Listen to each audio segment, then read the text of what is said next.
మనం చేసేది రైట్, అవునా కాదా అని పోలీస్ అధికారిని అడుగుతారు. అవును సార్, మీరు సూపర్ సార్, మీరు హీరో సార్, మీరు చేసేది కరెక్ట్ సార్ అంటారు. మరి వాడేంటి అట్లా పోస్ట్ పెట్టాడు అంటారు. యాక్షన్ తీసుకుందాం సార్ అంటారు. అని సార్ అట్లా కాదు సార్, పోస్ట్ పెడితే దాని మీద ఈ కోర్టు వాళ్ళు ఒప్పుకోవట్లేదు సార్, వాళ్ళు సోషల్ మీడియా పోస్టుల మీద కేసులు లేవు సార్ అంటారు.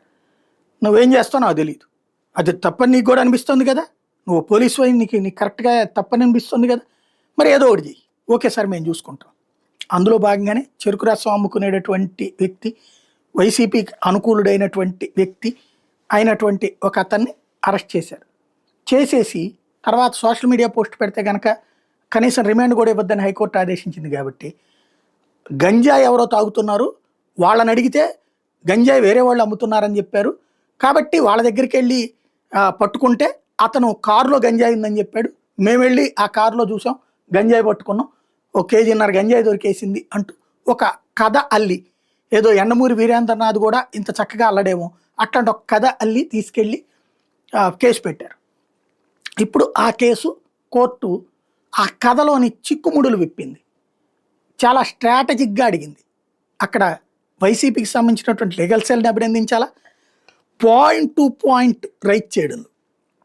ఇక్కడ 7:30కి అతను అరెస్ట్ చేశారని చూపెట్టారు.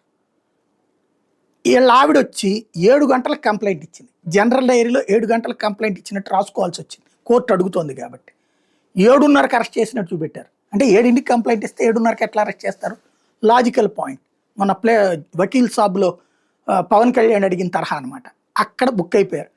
అట్లాగే అరెస్ట్ చేసేటప్పుడు యూనిఫామ్లో లేరు అంటే, అవునండి ఇట్లాంటిది ట్రాప్లో చేసేటప్పుడు యూనిఫామ్లో ఉన్నాం, ట్రాప్లో చేసేటప్పుడు యూనిఫామ్లో లేకపోవడానికి ఒకళ్ళన్నా అక్కడ ఉండాలి కదా యూనిఫామ్తో ఉన్నాడు, మీరు అసలు పోలీసులను ఎట్లాగా ఐడెంటిఫై అవుతుంది? వాస్తవంగా అదే చేస్తున్నటువంటి పరిస్థితి.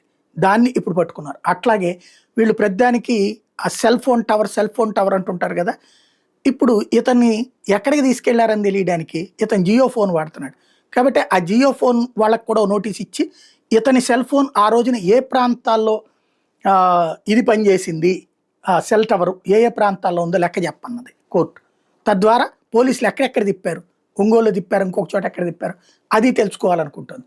ఓవరాల్గా పోలీసులు దొంగ కేసులు పెడితే బాగానే ఉంటుంది, కానీ దెబ్బ తగిలితే ఎట్లా ఉంటుందో ఇప్పుడు ప్రస్తుతానికి బయటపడింది.